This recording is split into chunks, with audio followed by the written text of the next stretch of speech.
ॐ श्री गणेशाय नमः। ऋष्य ऊचुः। सूत सूत चिरञ्जीव धन्यस्य त्वं शिवभक्तिमान् संयुक्त उक्त स्तवा लिङ्ग महिमा सफलप्रदः यत्र पार्थिव माहेशलिङ्गस्य महिमा अधुना सर्वोत्कृष्टश्च कथितो व्यासतो ब्रूहीतं पुनः। सूत उवाच। ऋणोध्वमृषयः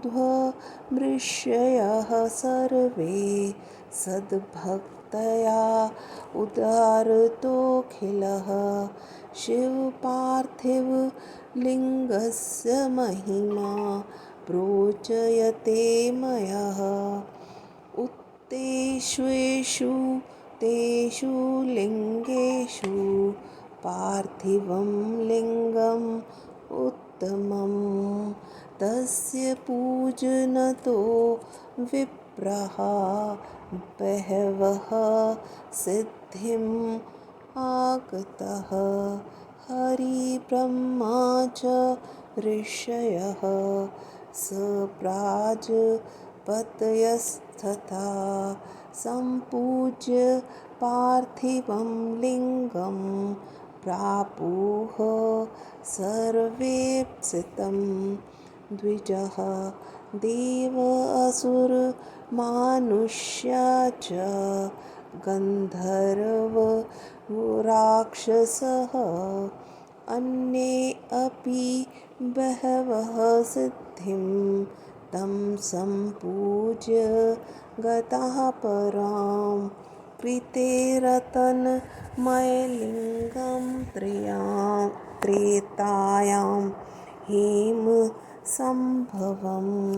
द्वापरे पारदं श्रेष्ठं पार्थिवं तु कलौयुगे अष्टमूर्तेषु सर्वासु मूर्तयः पार्थिवी वरा अन्यन् पूजिता विप्रास्ततस्तमाहं फलं यथा सर्वेषु देवेषु ज्येष्ठश्रेष्ठो महेश्वरः एवं सर्वेषु लिङ्गेषु पार्थिवं श्रेष्ठमुच्यते यथा नदीषु सर्वासु ज्येष्ठा श्रेष्ठा सुरापगा तथा सर्वेषु लिङ्गेषु पार्थिवं श्रेष्ठमुच्यते यथा सर्वेषु मन्त्रेषु प्रणवो हि महान् स्मृतः तथेदं पार्थिवं श्रेष्ठम् आराध्यं पूज्यमेव हि यथा सर्वेषु वर्णेषु ब्राह्मणः श्रेष्ठ उच्यते तथा सर्वेषु लिङ्गेषु पार्थिवं श्रेष्ठमुच्यते यथा पुरीषु सर्वासु काशी श्रेष्ठतमा स्मृता तथा सर्वेषु लिङ्गेषु पार्थिवं श्रेष्ठमुच्यते यथा व्रतेषु सर्वेषु शिवरात्रिव्रतं परं तथा सर्वेषु लिङ्गेषु पार्थिवं श्रेष्ठमुच्यते तथा दिवेषु सर्वासु शैवी शक्तिः परा स्मृता तथा सर्वेषु लिङ्गेषु पार्थिवं श्रेष्ठमुच्यते। विहाय पार्थिवं लिङ्गं यो अन्यदेवं प्रपूजते वृथा भवति सा पूजा स्नानदानादिकं वृथा। पार्थिव आराधनं पुण्यं धन्यमायुर्विवर्धनं तुष्टितं पुष्टितं श्रीदां कार्यं सत्तमयि यथा लब्धो परारेश्च भक्तिश्रद्धा समन्वितः पूजयेत् पार्थिवं लिङ्गं सर्वकामार्थसिद्धिदं यः कृत्वा पार्थिवं लिङ्गं पूजये शिववेदिकम् इहैव धन्वाञ्छिमानते रुद्रोऽभिजायते त्रिसन्ध्यं यो अर्चये लिङ्गं कृत्वा बिल्वेन पार्थिवं दशकं यावत्स्य पुण्यफलं ऋणु अन्नेनैव सवदेहेन रुद्रलोके महीयते पापं सर्वमर्त्यानां दर्शनात् स्पर्शनादपि जीवन्मुक्तः स वैज्ञानी शिव एव न संशयः तस्य दर्शनमात्रेण भुक्तिर्मुक्तिश्च जायते शिवं यः पूज्ये नित्यं कृत्वा लिङ्गं तु पार्थिवं यावज्जीवनपर्यन्तं स याति शिवमन्दिरं मृतेन प्रतिमान् वर्षा शिवलोके हि तिष्ठति स कामः पुनरागत्य राजेन्द्रो भारते भवेत् निष्कामः पूजये नित्यं पार्थिवं लिङ्गम् उत्तमं शिवलोके सदा तिष्ठेतस्य सायुज्यमाप्नुयात् पार्थिवं शिवलिङ्गं च विप्रो यदि न पूजयेत् स याति नरकं घोरं शूलप्रोतं सुदारुणं यथा कदाचित् द्विधिना रम्यं लिङ्गं प्रकारयेत् पञ्चसत्रविधानं च पार्थिवेन विचारयेत् अखण्डं तद्धि कर्तव्यं न विखण्डं प्रकारयेत् विखण्डं तु प्रकुर्वाणो नैनं पूजा फलं लभेत् रत्नाजं हेमजं लिङ्गं पारदं स्फाटिकं तथा पार्थिवं पुष्परोगार्थं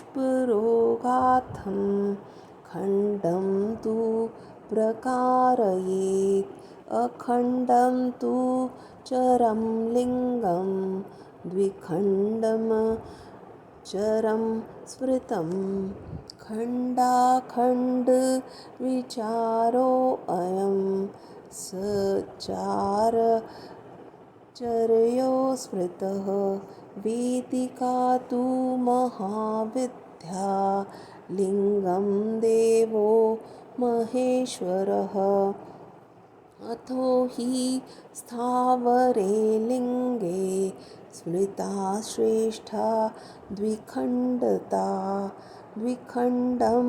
स्थावरं लिङ्गं कर्तव्यं हि विधानतः अखण्डं जनमं प्रोक्तं शैवसिद्धान्तवैदिभिः द्विखण्डं तु चरं लिङ्गं कुर्वन्त यज्ञान् मोहितः नैव सिद्धान्तवेतारो मुन्यः शास्त्रकवेदिकः अखण्डं स्थावरं लिङ्गं द्विखण्डं चरम् एव च ये कुर्वन्ति नरा मूढा न पूजा फलभागिनः तस्मात् एषो स्त्रोक्तविधिना अखण्डं चरसंज्ञकं द्विखण्डं स्थावरं लिङ्गं कर्तव्यं परया मुदा अखण्डे तु चरे पूजा सम्पूर्णफलदायिनी द्विखण्डे तु चरे पूजा महाहानिप्रदा स्मृता अखण्डे स्थावरे पूजा न कामफलदायिनी प्रत्यवायकरी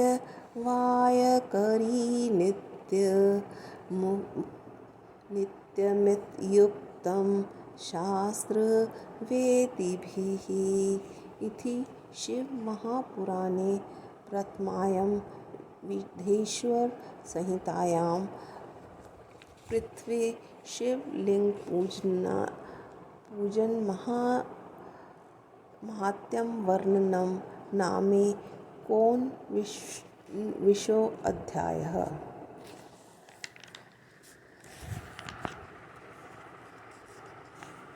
ऋषियों ने कहा, हे सूत जी, आप चिरकाल तक जीवित रहिए। आप धन्य हैं, शिव भक्त हैं। आपने शिवलिंग की महिमा और वह किस प्रकार सफलता को देती है इसका वर्णन भली भांति किया है। जो आपने पहले सर्वश्रेष्ठ पार्थिव माहेश्वर लिंग की महिमा संक्षेप में कही थी, अब उसे फिर से विस्तार से कहिए। सूत जी ने कहा, हे ऋषियों, आप सब सुनिए।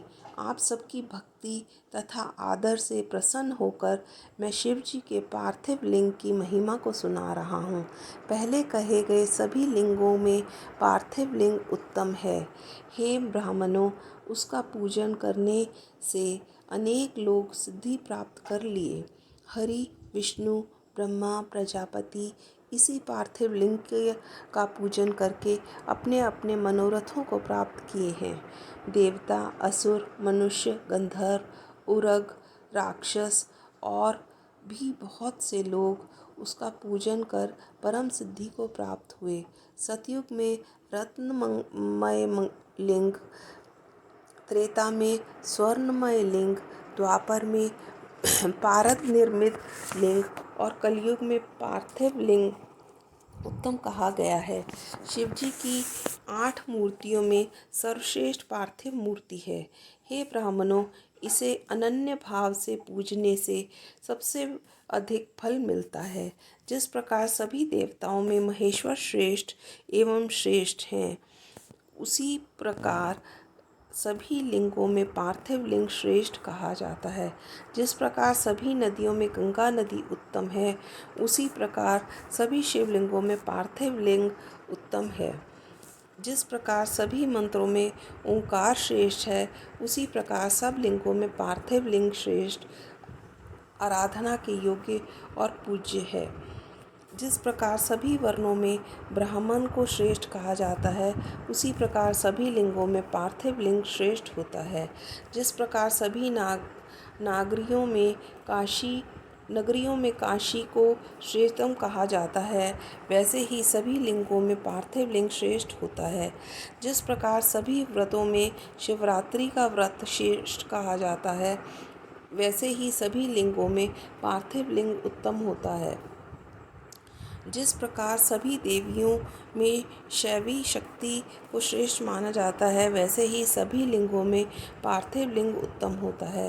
तैयार किए हुए पार्थिव लिंग को छोड़कर जो दूसरे देवता की पूजा करता है, उसकी वह पूजा, स्नान, दान आदि सब व्यर्थ हो जाते हैं। पार्थिव लिंग की उपासना पुण्यप्रद है, उसे करने वाला धन्य है।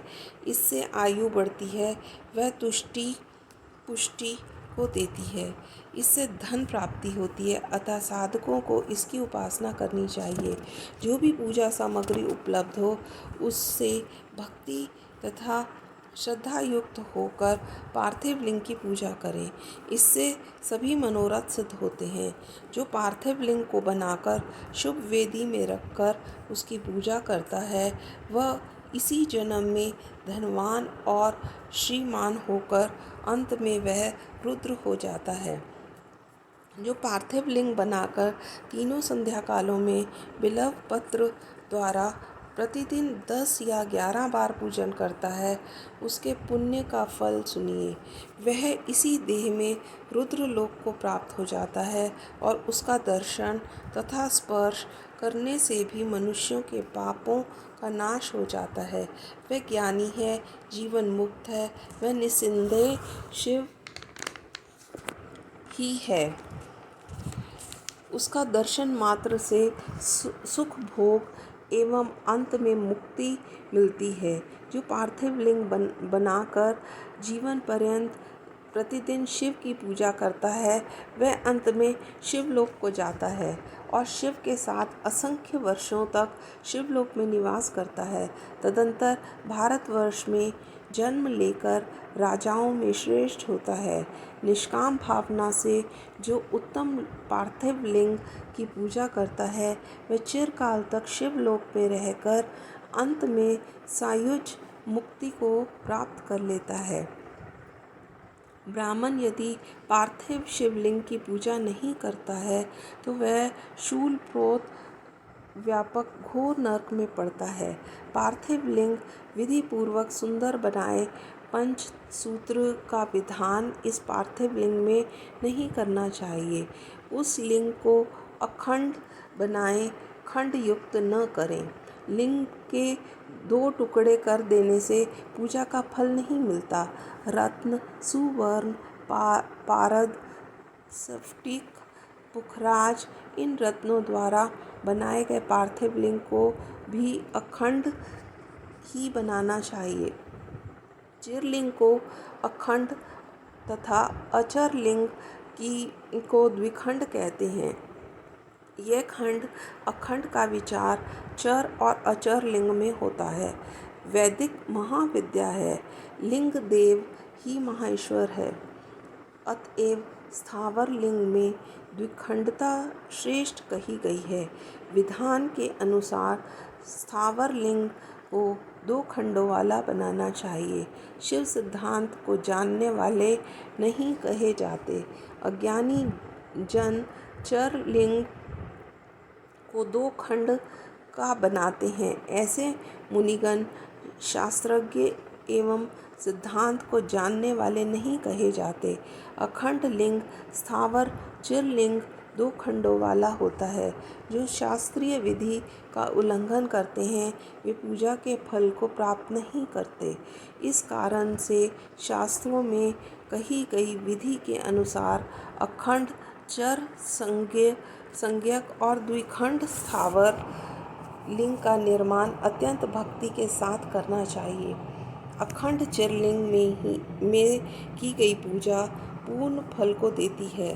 2 खंडों वाले चिरलिंग में की गई पूजा अत्यंत हानिकारक होती है। अखंड स्थावर लिंग में की गई पूजा इच्छित फल को नहीं देती, अपितु विघ्न कारक होती है, ऐसा शास्त्र को जानने वाले कहते हैं। इस प्रकार परम महाईश्वर शिव महापुराण में पार्थिव शिव लिंग पूजन महात्म्य वर्णन नामक 19वां अध्याय समाप्त हुआ। ओम नमः शिवाय। शिव जी सदा सहाय। ओम नमः शिवाय। गुरु जी सदा सहाय। जय गुरु जी।